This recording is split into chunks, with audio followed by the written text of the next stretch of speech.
The day Margaret Calloway walked out of the house she had spent 11 years building into a home, she was carrying one bag. One single bag, packed in 40 minutes, while Daniel's mother stood in the hallway with her arms folded and her eyes hard, and her jaw set in the particular way of a woman who has decided that her righteousness is beyond question. The oak tree in the front yard, the one Margaret and Daniel had planted together on their first wedding anniversary, pressing the small roots into the cold October earth with their bare hands, while they laughed about neither of them knowing the first thing about gardening, stood motionless in the gray morning air, as though the world itself had paused to take notice of what was happening. Margaret did not cry. She had promised herself she would not give them that. She picked up her bag, she walked through the front door, and she heard it close behind her with a sound so soft and so final that it lodged somewhere deep in her chest and stayed there for months, like a splinter she could not reach. She did not know in that moment whether her husband was alive or dead. She only knew that the people who claimed to love him had already made their decision about her, and that decision had nothing to do with love at all. Daniel Whitfield had grown up in a small town outside of Knoxville, Tennessee, the only son of a mechanic named Roy and a school teacher named Eleanor, and from his earliest years he had carried the particular combination of his father's steadiness and his mother's ambition like two rivers running side by side inside him, sometimes harmonious, sometimes in quiet tension, but always moving forward.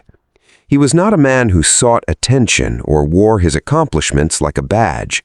By the time he was 42, he had built a logistics company in Nashville that employed 330 people, and he still drove the same truck he had driven at 31, and he still called his mother every Sunday morning, and he still believed, with a simplicity that more complicated men might have called naive, that the most important thing a person could do with their life was be honest about what they valued and then protect it without apology. What Daniel Whitfield valued most in this world was Margaret. Margaret had come into his life at 34, a pediatric nurse from eastern Kentucky with warm brown eyes and a laugh that arrived without warning and filled whatever room it entered. She was the kind of woman who remembered the names of waitresses and asked after their families on return visits, who kept an extra umbrella in her car for strangers, who cried at the news not because she was soft, but because she was paying attention. Daniel had fallen in love with her over the course of a single long dinner at a mutual friend's house, and he had known before the evening was over that he was looking at the person he wanted to spend his life with. They were married 14 months later under a white tent in her parents' backyard in Kentucky, and Daniel had cried at the altar, quietly, without embarrassment, because he was exactly the kind of man who understood that some moments deserve to be felt completely. They had tried for a baby from the beginning. In those early years, the trying was warm and unhurried, full of the easy faith of two people who believed that what they wanted would come. But the years passed. 1 became 3, 3 became 6, 6 became 9. They saw specialists, they ran every test available, and every single time the results returned the same bewildering answer: both healthy, no identifiable cause, no explanation, no solution. Margaret would sit in clinic parking lots afterward, with her hands folded in her lap, and breathe slowly, and remind herself that she was not less than, that she was not being punished, that her worth was not held in her body's ability to produce what other people expected of it. She reminded herself of this so many times and so consistently that on most days she almost fully believed it. Almost. Eleanor Whitfield had never accepted Margaret with the wholeness that a daughter-in-law deserves.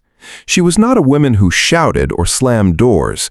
Her cruelty was architectural, built quietly over years with small, precise comments placed at careful intervals, designed to erode rather than to confront.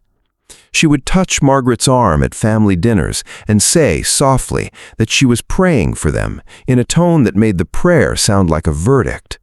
She would ask Daniel in private phone calls that Margaret sometimes heard from the next room whether he'd considered all of his options, whether he was truly at peace with how things were, whether a man in his position had thought seriously about his legacy. Daniel always shut it down. He was consistent and firm and completely without ambiguity on the subject of his wife. He told his mother more than once that Margaret was his partner and his family, and that no amount of gentle, persistent pressure would change the way he saw her or the way he loved her. Eleanor would go quiet in these moments. She would say, of course, I just worry." And then she would wait, and in a few weeks she would begin again. The confrontations grew sharper as the years went on. There was a Sunday dinner when Eleanor arrived with a woman from her church, young, pretty, conspicuously fertile, with 2 small children in tow, and introduced her to Daniel in front of Margaret in a brightness that was almost obscene in its transparency. Daniel stood up from the table and told his mother to leave. Eleanor wept in the driveway and said she was only trying to help, that she was only thinking of the family, that Margaret herself surely understood the difficult position they were all in. Daniel stood at the door and said, without raising his voice, that if she could not respect his wife in his home, she was not welcome in his home, and that was the end of the conversation. He came back inside and sat beside Margaret and took her hand and said, "You are my home, not her opinion of it." Margaret pressed her forehead against his shoulder and closed her eyes and held on to that sentence like a rope.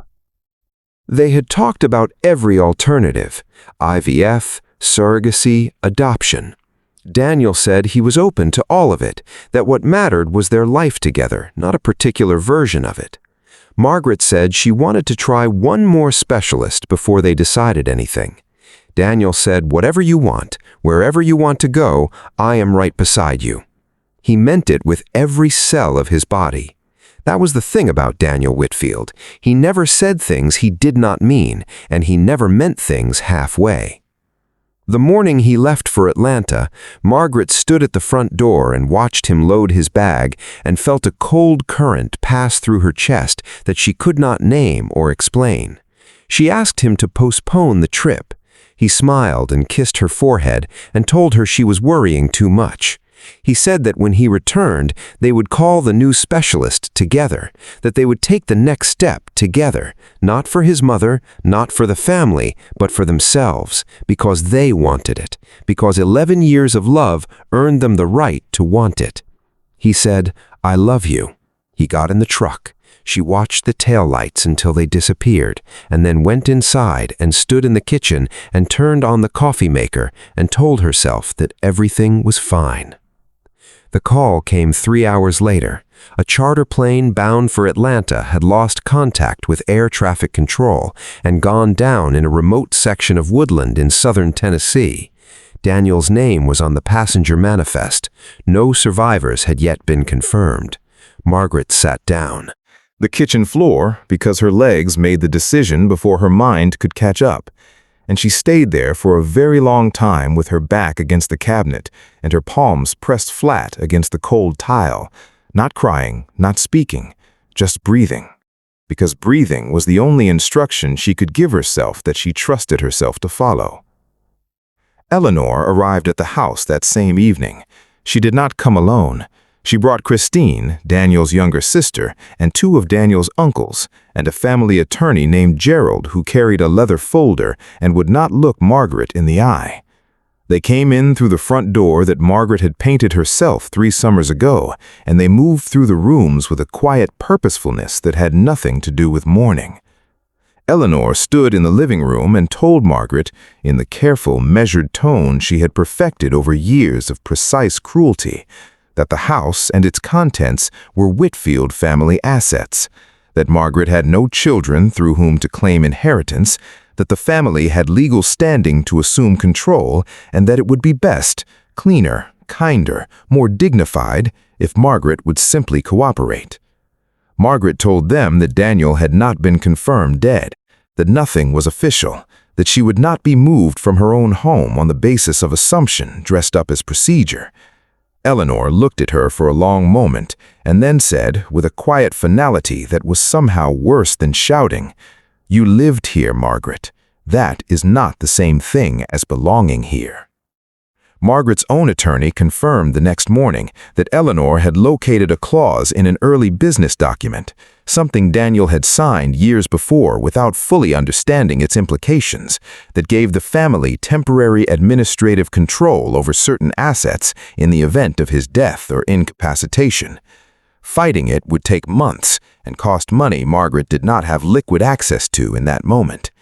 She packed one bag. She walked out under the ash-colored sky. She heard the door close. She got in her car and drove to the other side of Nashville and found a small apartment above a dry cleaning shop and signed a month-to-month lease and sat on the floor of the empty living room that night and finally, for the first time, allowed herself to cry. She found work at a diner on the east side of town called Claris, serving coffee and eggs to early morning strangers. Because the hospital recertification process would take months, she wasn't sure she had the stillness for.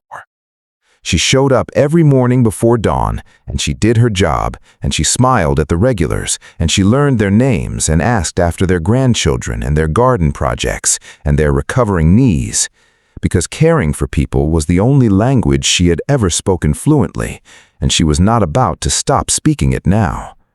At night, she sat at her small kitchen table with a photograph of Daniel on the windowsill, and she talked to him sometimes, quietly, in the dark, telling him about her day, telling him she was still here, telling him she had not stopped believing, even when believing felt like standing in the middle of a field with no shelter and no map and no sign of anything coming. She did not know that Daniel was alive. She did not know that he had been pulled from the wreckage by a 67-year-old cattle farmer named Russell Hayes, who saw smoke rising from the tree line behind his back pasture and walked 2.5 miles through dense November woodland without a second thought, because that was the kind of man Russell Hayes was. She did not know that Daniel had been airlifted to a small regional hospital in a county far from Nashville, that he had arrived without identification, that he had spent 6 months in a coma while a dedicated nursing staff cared for him and waited and hoped. She did not know any of this. She only knew the silence and the weight of it, and the particular loneliness of a woman who has been erased from her own life by people who are never worthy of the life they took. Daniel woke on a cold Tuesday morning in February. The first thing he felt was the beeping of a monitor. The first word in his mind was Margaret. He asked for a phone before he asked for anything else. He dialed her number from memory and heard an automated voice tell him the number was no longer in service, and something cold and urgent moved through him that had nothing to do with his 6 months of physical damage. He told the doctor he needed to be discharged. The doctor told him he had been unconscious for 6 months. Daniel absorbed this for exactly 10 seconds and then said steadily and without drama, "Then I've already lost too much time. Run whatever tests you need to run and please get me home." He was discharged 2 days later. He did not stop moving from the moment he walked out of that hospital. He arrived at his house to find a guard he did not know at his own gate. He found his mother and sister inside, occupying his home with the comfortable ease of people who have decided that what they've taken is rightfully theirs. He asked where Margaret was. His mother told him Margaret had left, had chosen not to wait, had moved on, had decided to live her life. Daniel stood very still and looked at his mother's face and said quietly, "Tell me the truth." Eleanor looked away. That was all he needed. He walked out of the room, called the head of his security team, and said 4 words, "Find my wife, now." They found her in 3 days, morning shift at Clara's Diner on the east side of Nashville. Daniel walked through that door on a Thursday morning in February, still thinner than he should have been, still carrying the particular careful movement of a man whose body is remembering itself. And Margaret looked up from behind the counter, and the coffee pot in her hand went completely still, and she said his name in a voice so fractured and so full that it was barely a sound at all. It was more like a breath that had been held for 6 months, finally released all at once. Daniel crossed the room and took her face in both his hands, and she pressed her palms flat against his chest to feel his heartbeat. And when she felt it, steady, real, alive, she closed her eyes, and every person in that diner went completely quiet, because what they were witnessing was not a scene, it was a restoration. It was two people finding their way back to each other through 6 months of silence and grief and wrongful separation. And it was so plainly, so undeniably real that no one present could look away, and several people did not try to hide the fact that they were crying. Daniel took Margaret home that same day. He sat across from his mother in the living room, and he told her, without raising his voice and without softening a single syllable, that what she had done was a betrayal, not just of Margaret, but of him, of everything he had ever said about who he was and what he valued. He told Eleanor that Margaret had stood beside him when he had nothing, that she had sacrificed her career and her comfort and her pride to build their life together, and that no legal clause and no family tradition and no 48 years of maternal opinion gave anyone the right to remove her from the home she had helped create. Eleanor sat with her hands in her lap and her eyes down. She did not make excuses. For the first time in 11 years, Eleanor Whitfield had nothing to say. After a long silence, she looked up and said slowly and without her usual composure, "I was wrong." Daniel nodded once. He said, "Start there." He updated every legal document within the week, ensuring Margaret's name was on everything, every asset, every property, every account, so permanently and so thoroughly that no future circumstance and no future person would ever find a seam through which to remove her again. He did it not as a legal exercise, but as a declaration, because that is what it was. 3 months later, Margaret and Daniel sat together in the office of a fertility specialist in Nashville, who told them about a new protocol with promising results for couples with unexplained infertility. They held hands across the desk. Margaret looked at Daniel, and he looked back at her with those steady, dark blue eyes that had always made her feel like the ground beneath her feet was solid, and he said, the way he always said the things that mattered most, quietly, without ceremony, with his whole heart, "Whatever comes next, we face it together. That has always been the only plan." Margaret smiled. Not the careful smile she had worn at the diner for 6 months, but the real one, the one that arrived without warning and filled the room. Outside the window, the Nashville afternoon was bright and unhurried, and the world was ordinary and beautiful, and Margaret Calloway Whitfield was exactly where she belonged. If this story reached something inside you today, if it reminded you that the people who stay deserve to be chosen again and again, please subscribe to the Kind Soul Stories right now. Press that notification bell so you never miss a story. We are here every single week with stories about love that endures, loyalty that holds, and the quiet courage of ordinary people who refuse to stop believing in each other. Leave a comment below. Tell us about someone in your life who stayed when it would have been easier to leave. Your story matters here. This story carries multiple layers of meaning for its audience.